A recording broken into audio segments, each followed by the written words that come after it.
Hey everybody, Drew here. Today we're going to be looking at the last of the BucknBear knives tools that I have ordered from them for review.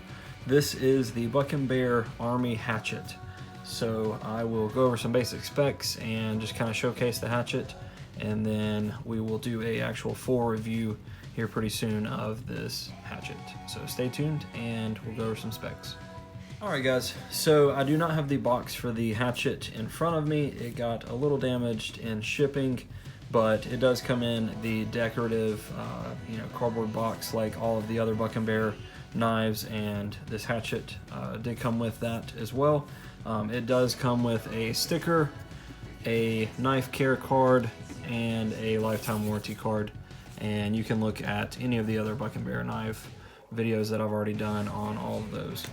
So let's go over some basic specs for this hatchet and we will dive right in.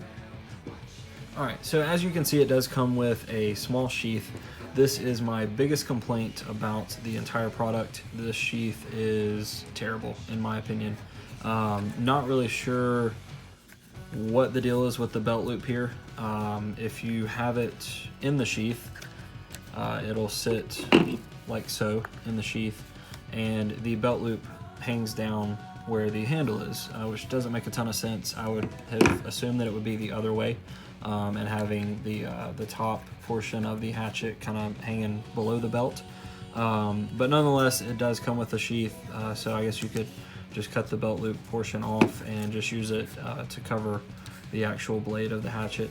I do intend on getting a Kydex sheath made regardless, so that will probably be going in the trash as soon as I get done making the video. So we'll put that aside and go over some specs on the hatchet itself. So it is made out of D2 steel. The blade length on this is 3 inches, and it is razor sharp right out of the box. Very, very sharp. It does have the BucknBear Knives logo on the back, the D2 stamp, and then on the front side it has the BucknBear logo right there.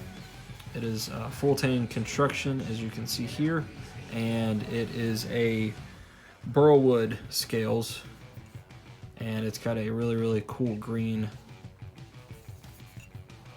inlay on those scales.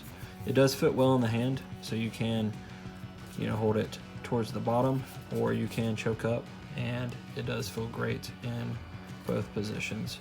So we'll be doing some field testing on this next time we go camping and get some video of that, and stay tuned for the results.